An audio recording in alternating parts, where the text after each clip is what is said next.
The console screamed at Dorian Hayes in 3 different languages, none of them polite.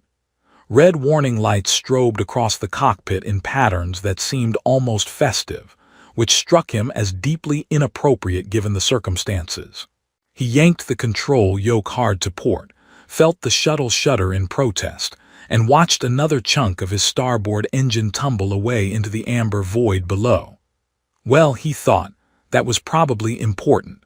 The crystalline moon of Vareth 9 filled his viewport now, a sphere of pale glass and frozen oceans that would have been beautiful if it were not rushing toward him at terminal velocity.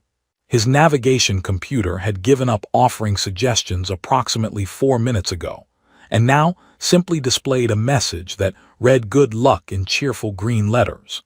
Dorian made a mental note to file a complaint with the manufacturer, assuming he survived long enough to find a complaint department. 3 days. 3 days since his distress beacon had begun its lonely song into the emptiness between stars, and not a single response had broken the static. The Merchant Coalition shipping lanes were supposed to run through this sector, heavy freighters laden with ore and processed materials making their slow journeys between the mining colonies and the inner worlds. He had mapped his rescue route specifically to intersect with their traffic patterns. What he had not accounted for was the possibility that everyone had simply decided to take a different path this month, leaving him alone with a dying ship and a moon that seemed personally offended by his presence. Another tremor ran through the hull. Dorian felt it in his teeth, in his bones, in the growing certainty that his next few decisions would determine whether he walked away from this or became a permanent feature of Vareth 9 landscape. He pulled up the sensor display with fingers that only trembled slightly and began scanning the surface below for anything that might qualify as a landing site. The results were not encouraging. Jagged spires of translucent crystal rose from the frozen sea like the teeth of some enormous beast, beautiful and absolutely lethal. Canyons carved through cliffs of pale glass, their depths lost in shadow. Nothing flat, nothing soft, nothing that suggested the universe had any interest in his continued survival. Then he saw it, carved into the face of a cliff that rose 300 meters above the frozen plain. A structure emerged from the crystal as though grown rather than built. Doorways and windows caught the light of the distant twin suns, throwing fractured rainbows across the canyon below. Platforms jutted from the cliff face at irregular intervals, and one of them, one blessed beautiful platform, appeared just large enough to accommodate his shuttle if he approached at exactly the right angle and did not make a single mistake. Dorian laughed, though it came out somewhat strangled. The universe, it seemed, had decided to give him a chance. A small chance. A chance that required him to thread his failing ship through a canyon of glass at high speed while his engines continued their dramatic suicide. But a chance nonetheless. He tightened his grip on the yoke and began his descent. The next 90 seconds existed outside of normal time. Dorian moved through them on pure instinct and accumulated training, making corrections he would not remember, avoiding obstacles he barely registered. Crystal walls flashed past on either side, close enough that he could see the veins of mineral deposits running through them like frozen lightning. His remaining engine coughed, stuttered, and somehow found enough dignity to keep burning. The platform grew in his viewport, rushing toward him with the inevitability of bad decisions made in desperate moments. Impact came with a sound like the end of the world. Metal screamed against crystal. Sparks fountained into the thin atmosphere. Dorian was thrown forward against his restraints hard enough to drive the breath from his lungs, then slammed back as the shuttle finally, mercifully, came to rest. Silence followed.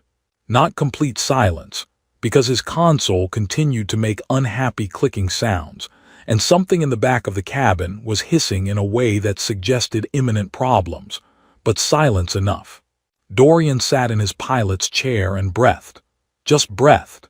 His hands were shaking now, trembling with the adrenaline that had no further use, and he let them shake because he was alive and that seemed worth celebrating.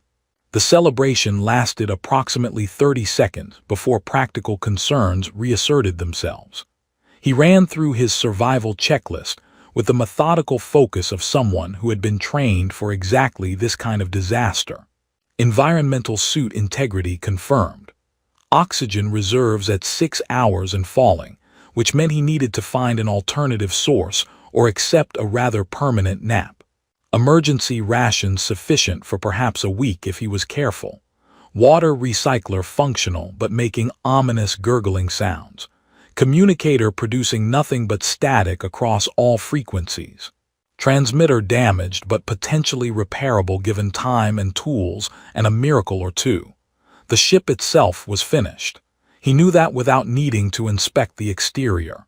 The sounds it had made during landing, the angle at which it now rested, the growing pool of something viscous spreading beneath the cockpit viewport all told the same story.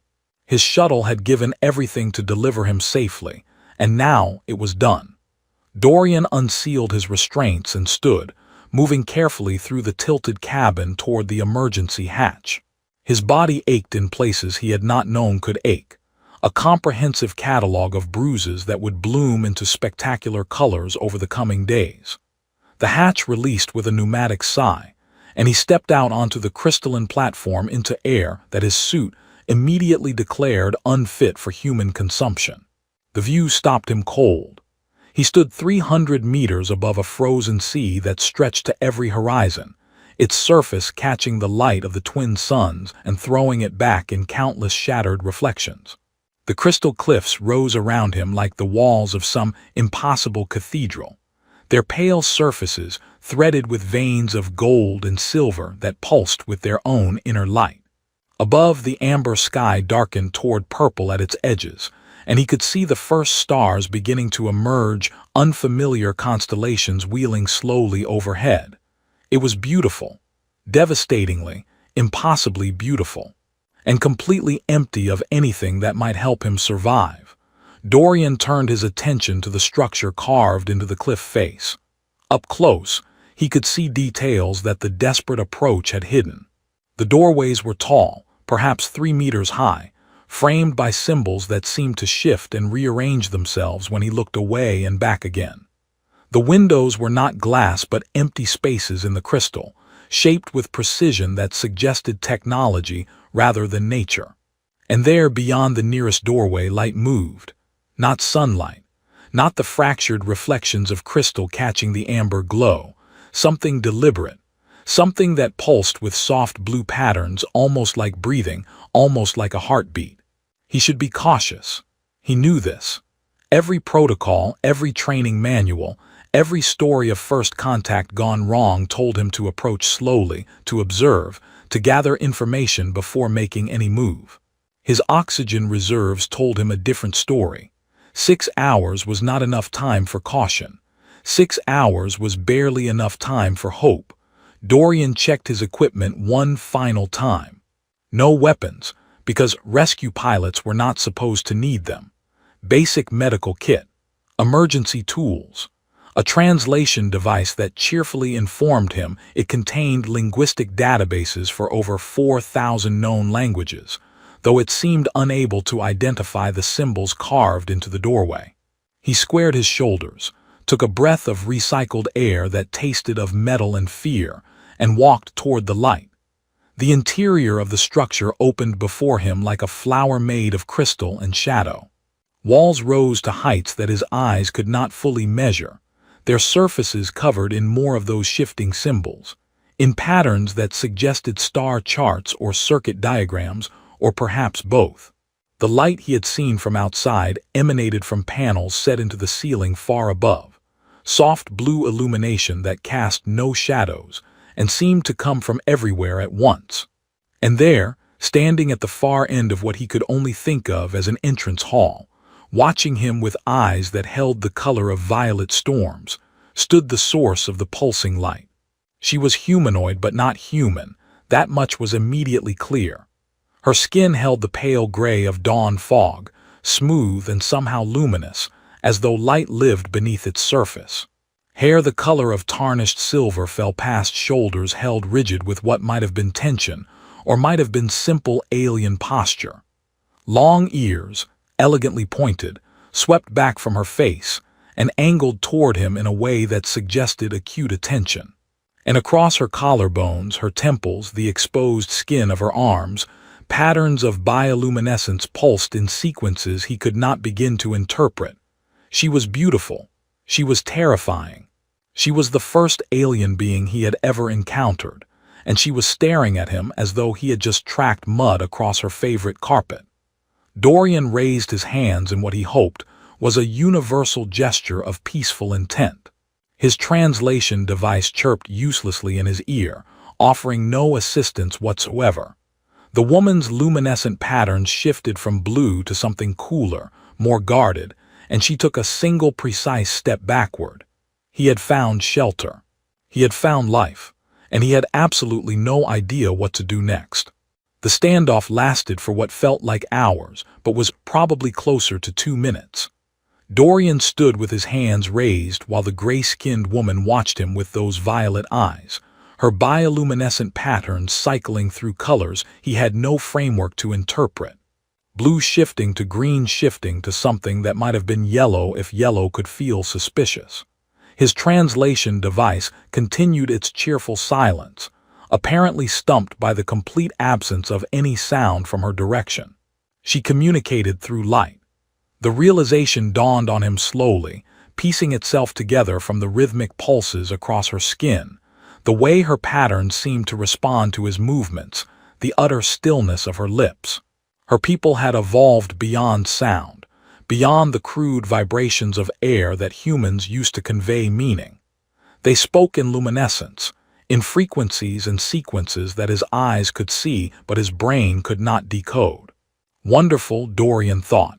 He had crashed on a moon inhabited by someone who spoke in colors, and his entire linguistic toolkit consisted of words.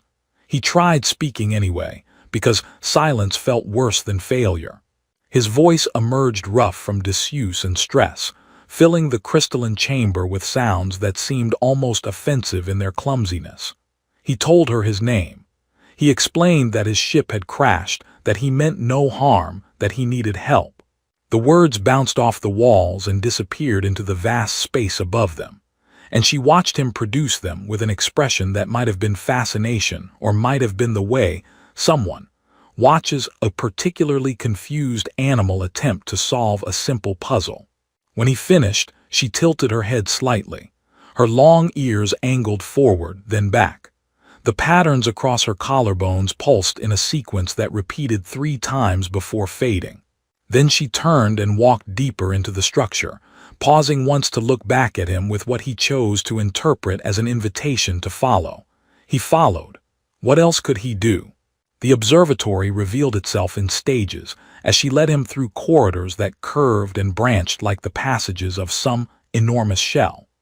Chambers opened on either side, filled with equipment he could not identify, surfaces covered in more of those shifting symbols that rearranged themselves at the edges of his vision. Star maps dominated several rooms, vast 3-dimensional projections that showed galaxies he did not recognize spinning slowly in the pale light. She was a keeper of astronomical records, he realized, a curator of celestial knowledge. And this place, this impossible structure carved into crystal cliffs, was her library. She brought him to a chamber that contained what he eventually understood to be living quarters.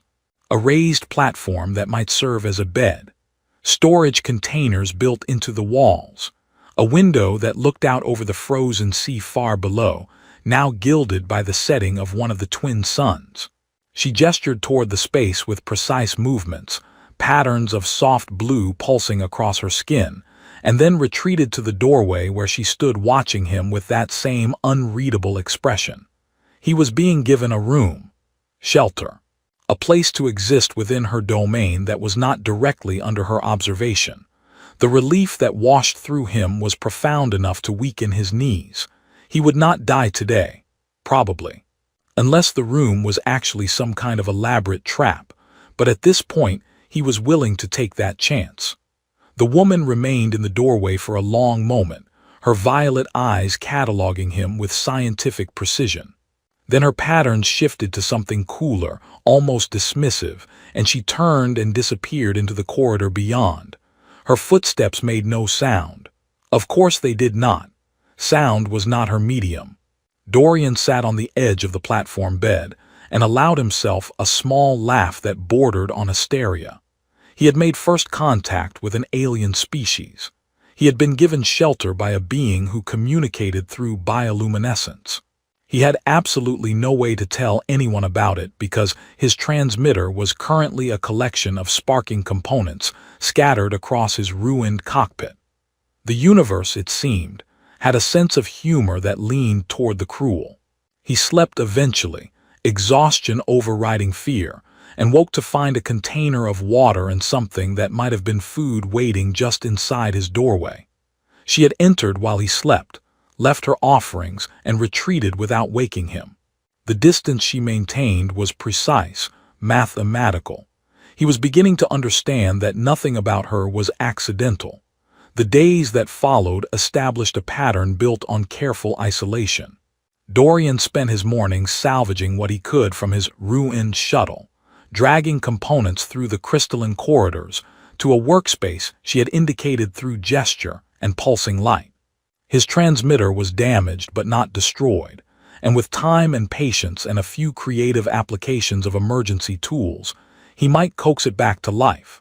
She watched him work sometimes, standing at a distance that never varied, her patterns cycling through colors he was learning to associate with curiosity. He began talking to her as he worked, filling the silence with observations and explanations and the occasional terrible joke. She did not understand his words, he knew that, but she seemed to appreciate the sound of them. Her patterns would shift when he spoke, sometimes toward warmer colors that he hoped indicated interest. He told her about Earth, about rescue pilots and shipping lanes, and the peculiar human habit of crashing expensive equipment in inconvenient locations. He told her about coffee, that sacred beverage without which human civilization would certainly collapse. Her ears would angle toward him when he spoke, those elegant pointed ears that marked her as undeniably alien despite the otherwise humanoid shape of her face and body. Learning her name took 3 days of increasingly creative charades. She could not speak it, of course, but she could show him the pattern that represented her identity, a sequence of blue and silver pulses that cascaded across her skin like falling stars. He tried to reproduce the sound he imagined it might make if light could speak, and what emerged from his mouth was something close to xylith. She watched him say it, her head tilted, her patterns flickering with something that might have been amusement. Close enough, apparently. Xylith, the last keeper of forgotten star maps, the guardian of an empty observatory on a crystalline moon that no one visited anymore. He was beginning to understand the shape of her solitude, the weight of centuries spent alone with only the silence of space for company. Her people had been travelers once, cartographers of the void, mapping paths between stars that ships no longer sailed. They had built this observatory to house their accumulated knowledge, and they had left her behind to tend it. Why she remained, why she had not simply left when the travelers stopped coming, were questions he could not ask and she could not answer. The barrier between them was absolute, built from the fundamental incompatibility of their communication. He spoke in vibrations, she spoke in light. Neither could learn the other's language, not truly, not in any way that would allow for nuance or depth, but they could gesture. They could point and indicate and mime. They could draw symbols in the dust that gathered on unused surfaces and hope the other understood.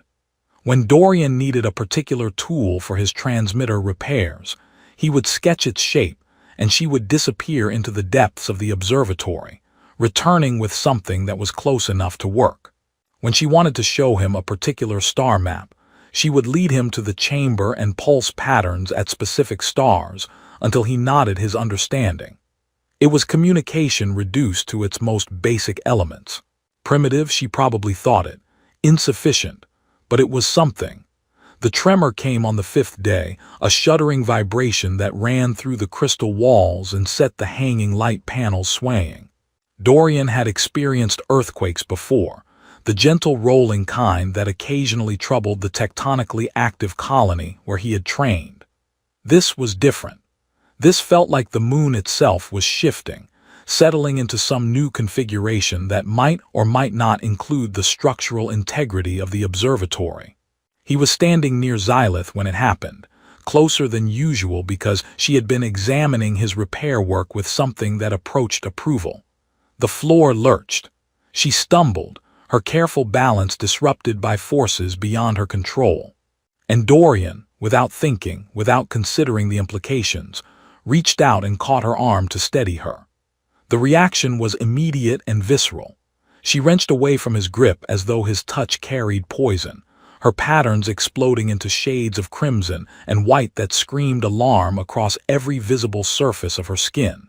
Her violet eyes went wide, her long ears flattening back against her skull, and she retreated 3 steps before her back met the wall and she could retreat no further.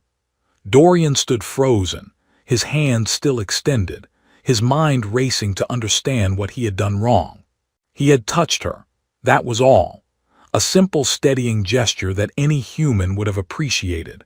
But she was not human, and touch was not simple, and the horror in her eyes told him that he had just violated something fundamental to her existence. She fled. There was no other word for the speed with which she disappeared from the chamber, her footsteps still silent even in panic. Dorian stood alone amid his scattered tools and damaged components, replaying the moment in his mind, trying to understand how something so instinctive could be so catastrophically wrong. She did not appear for 2 days. Dorian worked on his transmitter in solitude, the crystalline corridors echoing with a silence that felt heavier than before. Food and water still materialized outside his chamber each morning, evidence that she had not abandoned him entirely, but the containers appeared while he slept, and she was never there when he woke. The distance between them had grown from careful to absolute. He replayed the moment endlessly in his mind. The tremor, the stumble, his hand closing around her arm, fingers pressing against that cool gray skin for perhaps half a second before she tore herself away. Such a small thing, such an insignificant gesture by human standards. He had touched colleagues, friends, strangers on crowded transit platforms without a second thought. Touch was the background noise of human existence, unremarkable and constant. But she was not human, and the look in her eyes had not been surprise or discomfort. It had been fear. Genuine, visceral fear, as though his fingers had threatened something essential to her being. On the 3rd morning, Dorian decided that apologies required delivery regardless of whether they could be understood. He left his chamber before dawn, navigating the curving corridors by the soft blue glow of the ceiling panels, searching for any sign of her presence. The observatory was vast, far larger than he had initially realized, chambers branching into chambers in patterns that seemed to follow some logic he could not grasp. Star maps floated in empty rooms, galaxies spinning slowly in the darkness, waiting for observers who would never come. He found her in a chamber he had not seen before, deeper in the structure than he had previously ventured. She stood before a projection that showed a single star system in exquisite detail, planets orbiting in accelerated time, moons tracing their own smaller circles around worlds of blue and green and gold. Her back was to him, her silver-streaked hair falling past her shoulders, and the patterns across her visible skin pulsed in slow rhythms of deep violet. She knew he was there. Her long ears had angled toward the doorway before he even crossed the threshold. But she did not turn, did not flee, did not acknowledge his presence except for a slight tension in her shoulders that spoke louder than any words. Dorian stayed in the doorway. He had learned that much, at least. Distance mattered to her in ways he was only beginning to comprehend. He spoke anyway, letting his voice fill the space between them with sounds she could not understand but might still somehow feel. He told her he was sorry. He told her he had not known, could not have known, that touch carried such weight for her people. He told her that where he came from, reaching out to steady someone was an act of care, of connection, of the simple human impulse to prevent another person from falling. He was not asking her to forgive him. He was only asking her to understand that harm had not been his intention. The star system continued its silent rotation. Planets swept through their orbits. Moons rose and set over worlds that existed only as light and mathematics. And slowly, gradually, the tension in her shoulders began to ease. She turned to face him, and he saw something in her violet eyes that had not been there before. Not forgiveness exactly, but perhaps the beginning of understanding. Her patterns shifted from deep violet to something softer, cooler, and she raised one hand in a gesture that seemed to indicate the projection behind her. A question. She was asking him something about the star system, about the worlds that spun in their careful dance around that distant sun. And Dorian realized with sudden clarity that this was her way of moving forward. Not through apology or explanation, but through the resumption of their strange half-communication. Through the act of sharing knowledge despite the barriers between them. He stepped into the chamber, maintaining the distance she required, and looked at the projection with genuine interest. The system was beautiful, clearly habitable, the kind of place that human colonists would have fought wars to claim. Multiple worlds capable of supporting life, resources abundant enough to sustain civilizations for millennia. A paradise of astronomical proportions. And then he noticed the date stamp floating in the corner of the projection. Numbers in a format he did not recognize, but context suggested meaning. This was not a current observation. This was a record, historical data preserved from some distant past. The star system no longer existed, or no longer existed in this form. He knew this with sudden terrible certainty, reading the truth in the way Xylith watched the spinning worlds, in the deep violet of her patterns, in the weight of centuries that seemed to press down upon her slender frame. This was her home, the world where her people had evolved, had built their civilization, had learned to speak in light and map the spaces between stars. And it was gone now, lost to time or catastrophe, or simply the inevitable entropy that claimed all things eventually. She was not merely alone in this observatory. She was alone in the universe, the last speaker of a silent language, the final keeper of memories that no one else remembered. Dorian wanted to reach out to her. The impulse was overwhelming, almost physical in its intensity. He wanted to offer comfort the only way humans knew how, through presence and proximity and the simple pressure of another body against her own. But he held himself still, respecting the boundary she had established, and instead he simply stood beside her in the shifting light of her lost home and hoped that his presence was enough. They remained there for a long time, watching worlds that no longer existed trace their paths around a star that had perhaps gone dark centuries ago. The silence between them was different now, less about incompatibility and more about shared understanding. Some things did not require translation. The days that followed marked a shift in their relationship. The distance remained, that careful mathematical spacing that she maintained with unconscious precision, but the tension within it had changed. She began seeking him out as he worked, watching his repairs with something that approached genuine interest. Her patterns would pulse with questions he learned to interpret through context and repetition. Blue for curiosity, green for approval, a particular shade of amber that seemed to indicate amusement when he made mistakes. Dorian discovered that she found human inefficiency entertaining. His clumsy fingers, adapted for tools rather than the elegant gesture language of her people. His need for food and water at regular intervals rather than the apparently optional sustenance she required. His habit of talking to his equipment when it refused to cooperate, which seemed to particularly fascinate her. Once, when he spent 15 minutes cursing at a recalcitrant circuit board, her patterns flickered through a sequence that he could have sworn was laughter. She began teaching him things in return for his inadvertent comedy. The observatory contained technologies that made his damaged transmitter look like something carved from stone, and she showed him principles of energy manipulation and wave propagation that exceeded anything in the human scientific corpus. He could not replicate her techniques, lacking both the biological capacity and the millennia of accumulated knowledge, but he could adapt. He could take the fragments he understood and apply them to his crude human equipment. The transmitter began to take shape under their combined efforts. Not his original device, not anymore, but something hybrid. Human engineering married to alien principles in ways that should not have worked but somehow did. Xylith would indicate modifications through gesture and pulsing light, and Dorian would translate her intentions into physical changes, often requiring multiple attempts before he understood what she wanted. They developed a rhythm, a partnership, something that felt almost like friendship, though he could not be certain she understood the concept. And through it all, the boundary remained. She never touched him, he never touched her. They moved through the same spaces, worked on the same equipment, shared the same silences, but always with that precise distance maintained between their bodies. Dorian found himself hyper-aware of it, conscious of every near approach. Every moment when reaching out would have been so easy.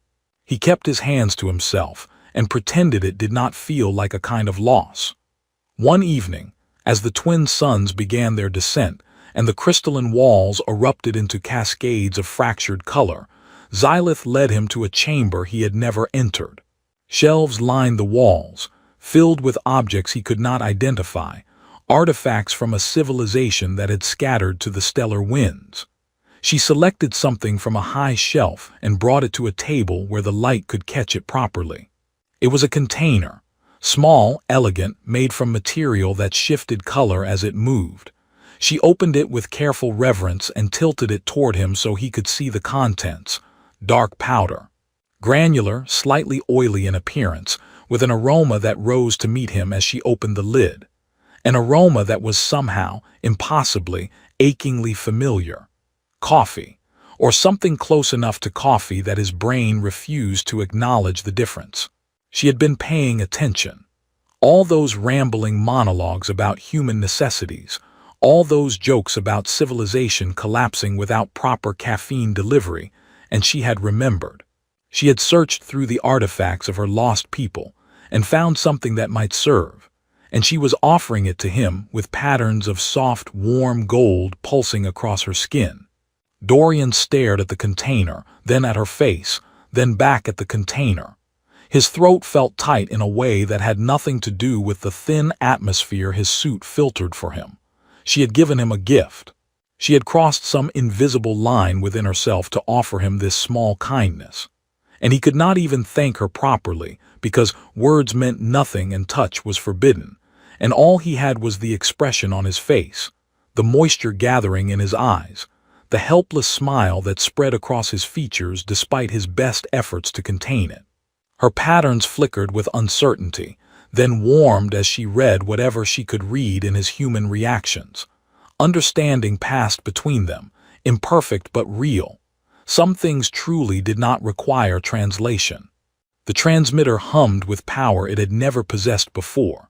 Hybrid circuitry glowing faintly with patterns that echoed the bioluminescence Dorian had grown so accustomed to watching.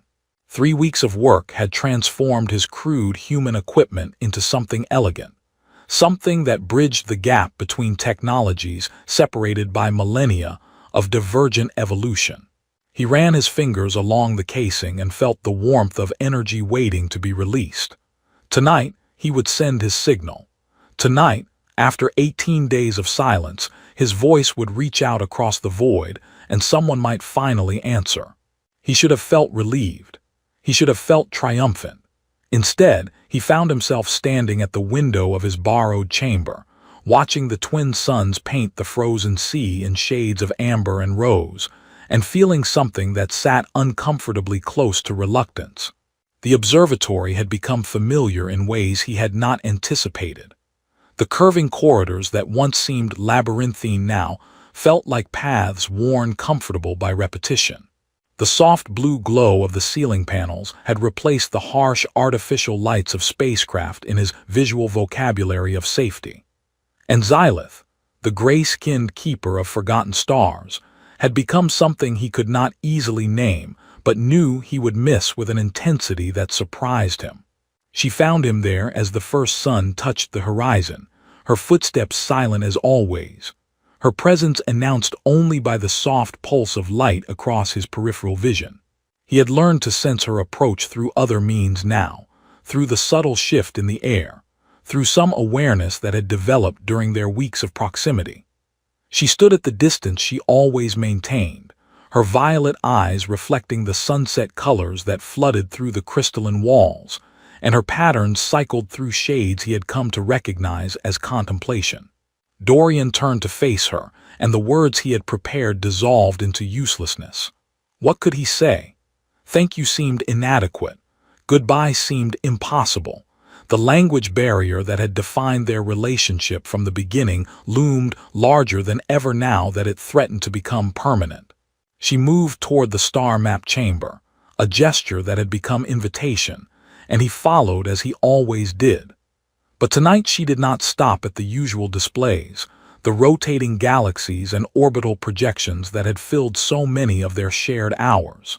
Tonight she led him deeper, to a map he had never seen, a projection that showed not the distant past but the present configuration of local space. His distress beacon coordinates pulsed at the center of the display. And there, moving slowly but unmistakably toward Verath 9, a cluster of signals that his trained eye immediately recognized. Ships, rescue vessels responding to his beacon, still days away but coming nonetheless. She had known. Of course she had known. Her technology could detect things his equipment could only dream of, and she had watched his salvation approach without telling him, without giving any indication that his time here had a definite end. He looked at her, searching for understanding in those violet depths, and found something that made his chest constrict.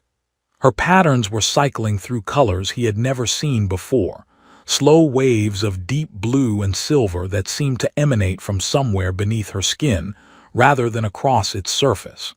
This was not curiosity or amusement or the careful neutral tones she usually maintained. This was something raw, something she had perhaps never felt before, something that her people's evolution toward lightspeed communication had not prepared her to process.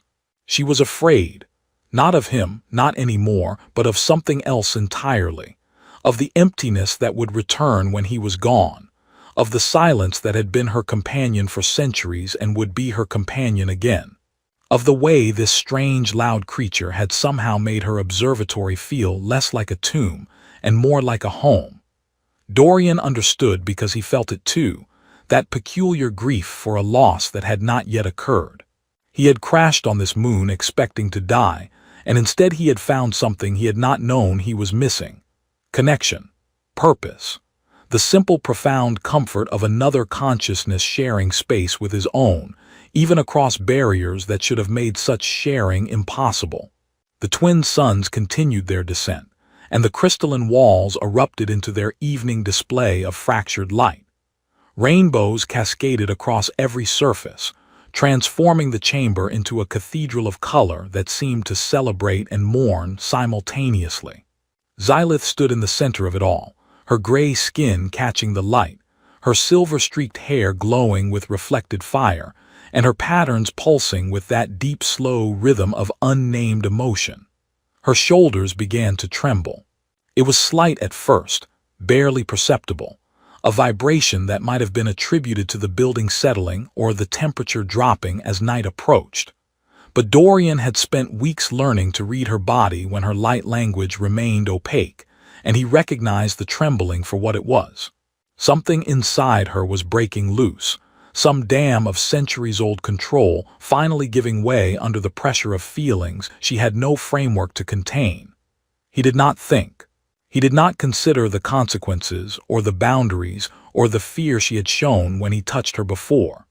He simply crossed the distance between them and wrapped his arms around her shoulders, pulling her against his chest with a gentleness that belied the desperation beneath it. She went rigid in his embrace, every muscle locked, every pattern frozen in that alarmed crimson-white flare that had haunted him since the first time. He felt her prepare to flee, to wrench herself away as she had done before, to retreat into the safety of isolation that had protected her for so long. But she did not flee. Instead, slowly, with movements that spoke of someone navigating entirely unknown territory, her hands rose from her sides and pressed against his back. Her fingers spread across his shoulder blades, uncertain, trembling, feeling the shape of human contact for the first time in her existence.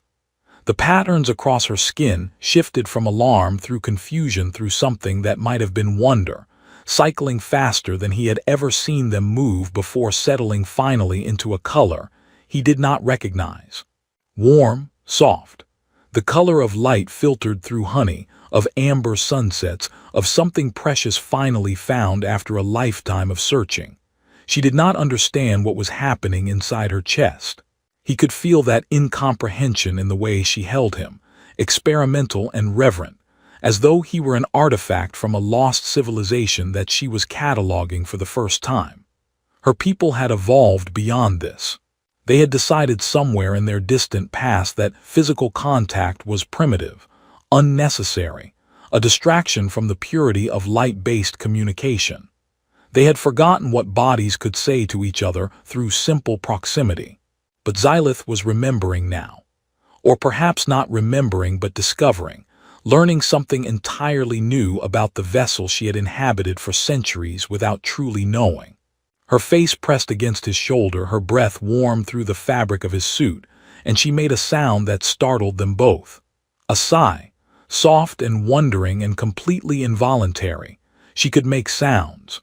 She had simply never had reason to, never found anything worth breaking her silence for. But this, apparently, qualified. This warranted the primitive vibration of air through vocal cords that her ancestors had abandoned. This feeling, this impossible warmth spreading through her chest, demanded expression in ways that light could not provide. Dorian held her as the suns completed their descent, and darkness claimed the frozen sea below. He held her as the stars emerged, unfamiliar constellations wheeling overhead, the same stars she had spent centuries mapping in solitude. He held her until his arms ached, and his legs grew tired, and still, he did not let go because she had not asked him to, and he was not certain he could even if she did. The transmitter sat waiting in his workspace, ready to send his voice across the void. Ships approached through the darkness, rescue mere days away. His life before this moon waited to reclaim him, the routines and responsibilities and relationships that had defined his existence before a crash landing changed everything. But in this moment, in this chamber of fractured light and ancient star maps, none of that mattered. What mattered was the woman in his arms, the last keeper of forgotten knowledge, finally learning what her people had forgotten. What mattered was the way her patterns had settled into that warm honey glow and showed no sign of changing. What mattered was the truth neither of them could speak, but both understood with perfect clarity. She did not want him to let go. And so he did not. He stood in the darkness of an alien observatory, holding a being from a species that had forgotten how to touch, and he made a decision that would reshape both their futures. The rescue ships could wait. The signal could wait. Everything could wait until she was ready to release him, however long that took. Some things were worth more than rescue. Some connections transcended the barriers of species and language and the vast cold distances between stars. In some moments, Dorian realized, were not about going home, but about discovering that home had found you in the most unexpected place imaginable. Outside, the twin moons of Vareth 9 primary planet rose over the frozen sea, casting silver light across a landscape of crystal and ice. Inside, two beings from opposite ends of the galaxy stood wrapped in each other's arms, learning a language older than light itself. The language of presence, of warmth, of the simple profound miracle of not being alone.